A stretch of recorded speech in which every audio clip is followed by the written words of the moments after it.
J'ai dansé à Buenos Aires, j'ai dansé. Avec toi à Budapest, je dansais. Avec toi à Bruxelles, toute une nuit, je dansais de nouveau avec toi à Hong Kong. À Londres aussi et le lendemain à New York. Je dansais avec toi à Paris, bien sûr, une fois. Avant de danser à Rome, à Tokyo, Anvers, Barcelone, Bristol, avec toi toujours. Et même à Florence et Gand et Gainesville, Glasgow, Helsingborg, Utrecht. J'ai dansé avec toi dans une chambre à la campagne, isolée, sans musique, avec juste les bruits d'une ferme et les 1000 petits bruits d'une cour de ferme et plusieurs dizaines de moineaux emprisonnés dans un platane. Ce que j'ai écrit, il a 2 ans maintenant, mais voilà, je sais combien tu viens. Ça s'appelle Au jardin du 22 avril. Avant, je voyais mes arbres dans les parcs publics. Aujourd'hui, les fleurs blanches de l'hôpital psychiatrique me murmurent sous un soleil d'avril. Respire encore. Notre parfum des printemps fous et nos grands bouquets apaiseront ton cœur inquiet des longues nuitées. Respire encore. Il est si tôt pour ta dite mort. Aujourd'hui, les fleurs blanches de l'hôpital psychiatrique m'ont rappelé comme j'adorais les parcs publics. La revue, on vous a dit effectivement qu'il y a 2 articles, enfin un article dans chaque numéro sur un sujet bien donné. Le numéro 1, c'était sur le patriotisme. C'est quelque chose de très émouvant, très intéressant. Et le second, c'est sur la lenteur. Ça aussi, c'est quelque chose qui n'est pas trop à la mode, hein. C'est plutôt l'inverse. Donc j'ai choisi un petit paragraphe parmi ce texte que je vais vous lire. La lenteur est un effort permanent. Il est aussi nécessaire au bonheur conjugal qu'à l'amitié.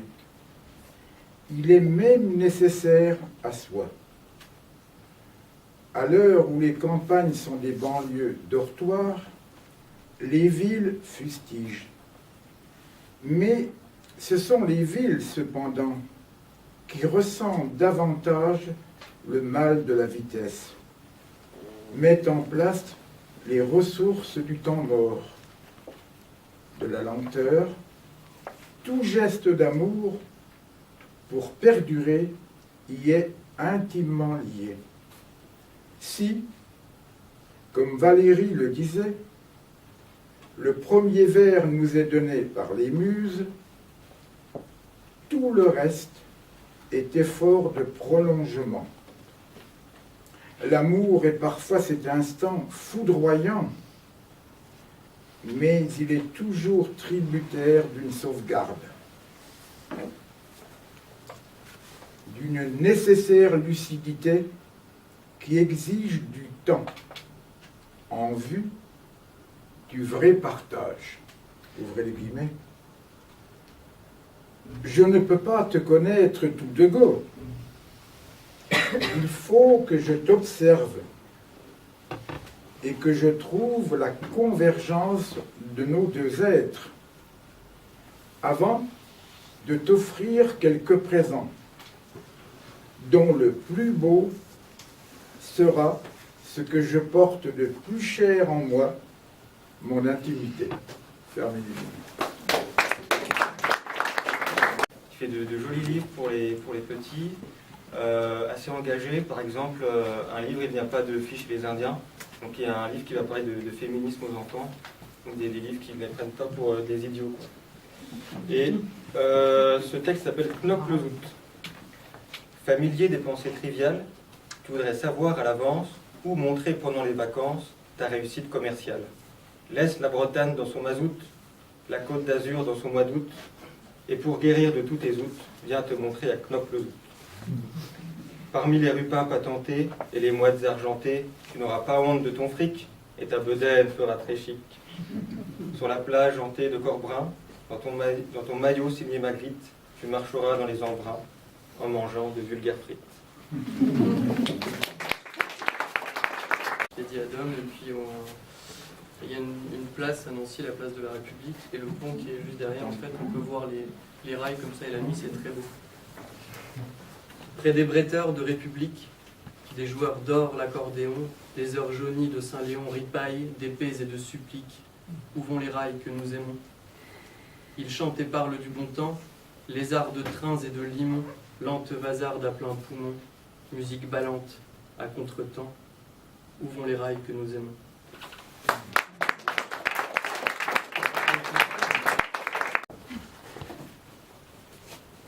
Ah, ça va être dur, hein.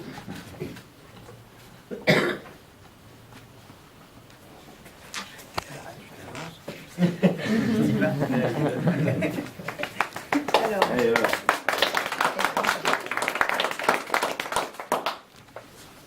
bon, à la base, c'était du rap, on enregistrait ça chez Théo.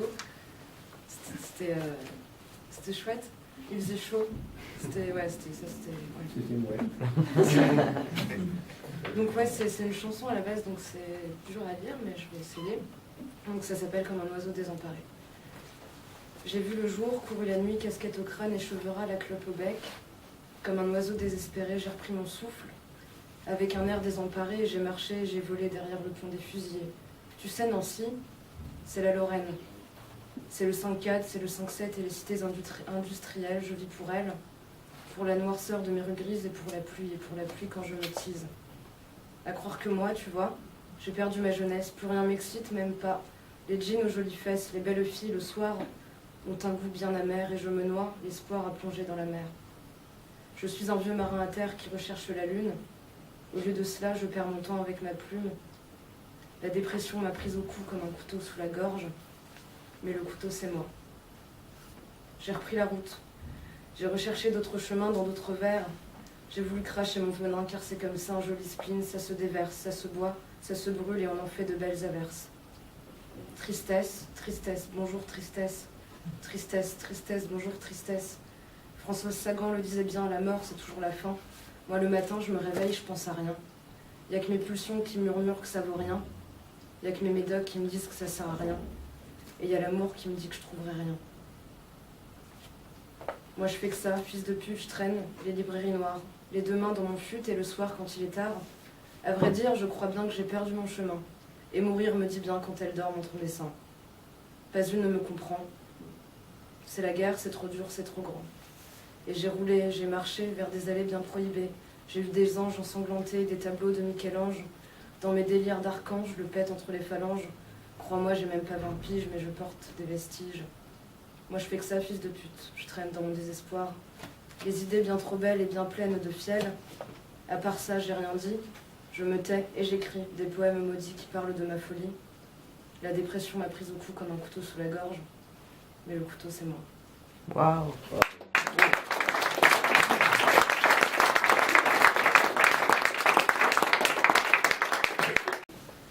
Qui va revenir. Sous le crâne. Sous le crâne, l'horizon tailladé de splendeur, l'immensité des brumes, le roulis des vagues, la sévérité d'une plaine d'eau quelque peu monotone, mais sous le trident jaune qui gratte dans les décombres de sable, ou les sacs plastiques, ou les canettes, ou quelquefois une montre perdue, le flair d'une vie grise et bleu sale.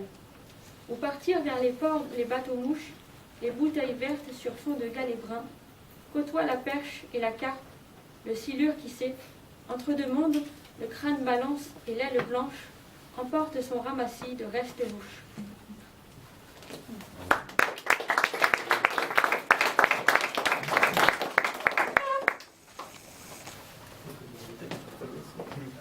Goutte de vin jamais ne colorera l'océan. Un fou déverse sur le promontoire une fiole entière de la plus rouge ambroisie, une concoction de son cru qu'il met sa vie à mettre au point. Le rouge prend si bien que les gens de la région viennent en masse observer sur le rivage les effets de la déversée dans l'étendue. L'horizon se teinte du soleil couchant et le ciel se teinte de la couleur de l'eau. Les gens regardent complètement extasiés ce spectacle qu'ils n'avaient jamais vu. Intrigués, ils boivent même un peu de l'eau rouge et ils s'aperçoivent que le goût et l'odeur ont changé. Mais les ressacs et la houle emportent la liqueur. Les gens continuent de regarder l'océan. il reprend peu à peu sa couleur d'origine. Il continue à le trouver toujours aussi rouge, aussi beau. C'est que leurs yeux se sont tant habitués qu'ils ne peuvent plus rien remarquer. Pourtant, aujourd'hui, lorsqu'un promeneur égaré désire se rendre compte lui-même de la véracité de la légende, de cet océan vineux, il le voit aussi bleu qu'il est partout dans tout le monde. Et, lorsque sur le conseil des autochtones qui lui affirment que cet océan est de vin, il en vient à goûter l'ambroisie, ses lèvres et sa langue, elle, constate l'amertume profonde des eaux salées. Pas encore sorti parce qu'il sortira bientôt. Ça s'intitule La poire de Yannick Berriot. La poire, tranchée par la mort rapide des transitions humaines de l'urbe, la poire, à la chair immatérielle, aux cristaux mangés de lumière, c'est le ciel de la ville, son ventre large, la ville fécondée par âme vive, son sein fébrile, son cœur de fruits. Le coup d'Amor qui tranche la poire, c'est le commencement à nouveau, la consomption de sa chair de lumière, le hasard des pépins. Une livre de poire, fulgurance des sucres, dont l'emballement fait les cristaux de lumière. Qu'elles sont fait la poire qui s'épand hors d'elle-même, qu'elles sont fait la lumière qui coule au rythme des sucs. La musique des sphères ne s'entend pas avec les oreilles du corps.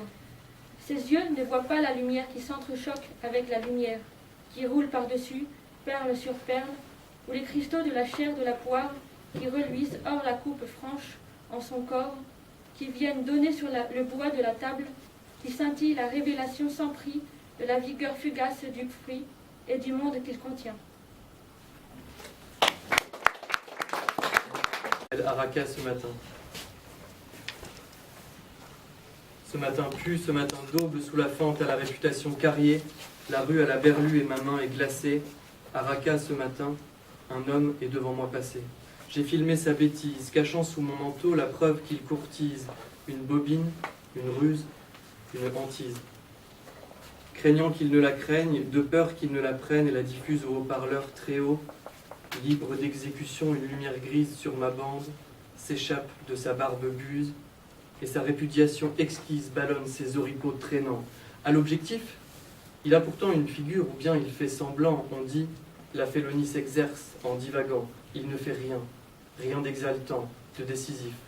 3 ombres suivent derrière lui, il marche, la curée noire est un convoi, il marche, la curée sombre au caseau blond et au visage masqué, elle ploie, son arme traîne dans la chaleur d'été.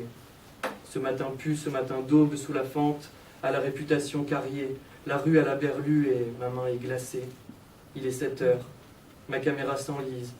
Ce pourrait être une heure de gourmandise dans la raqqa antique, si rien n'était si noir, si famélique, que des cheveux de femmes soumises faisant la queue sur les talons d'un terroriste. À l'objectif, tu as pourtant une figure, ou bien tu fais semblant, mais comprends, je ne peux pas t'appeler si rien, je ne veux pas nommer si bien, je ne peux pas t'appeler tout court. Je crains la jante feinte de tes putains de caméristes. Au seuil des magasins gardés sur toi, ma vue s'attarde résignée. Copeaux et risques croissent aux enseignes, c'est du bois mort, du bois qui saigne. Je filme le démembrement, j'entends plus haut le souffle des avions et le corps des balistes. La barricade possède un curieux disque, tout est fermé, chacun est divisé, anxieux, farouche. On craint les gardes postés autour, on marche prudemment. La mousse et l'eau sont rationnées, et les arrestations courantes supplantent les cartouches. La cendre seule est étayée. Partout, les pions qui jactent et qui délirent, les brumes jaunies et menaçantes, les pions qui chantent au bal des exactions. Je peine à lire, les vilainies s'enrhument sur les prompteurs. Je filme l'étrange bariolage de surf-média, de propagande, de Moyen-Âge et de volition. Partout, de noirs lampions massacrent à la louche. Partout, trafic de diamants, ils lavent le cerveau de nos enfants. Sur un vinyle, lapidation de l'innocence, leurs voix sont des labiles bacchantes, les 1000 refrains pourris parjurent leur bouche. Ce matin pu, ce matin d'aube sous la fente, à la réputation carriée, la rue à la berlue et ma main est glacée. Ce matin à Raqqa, un homme est devant moi passé.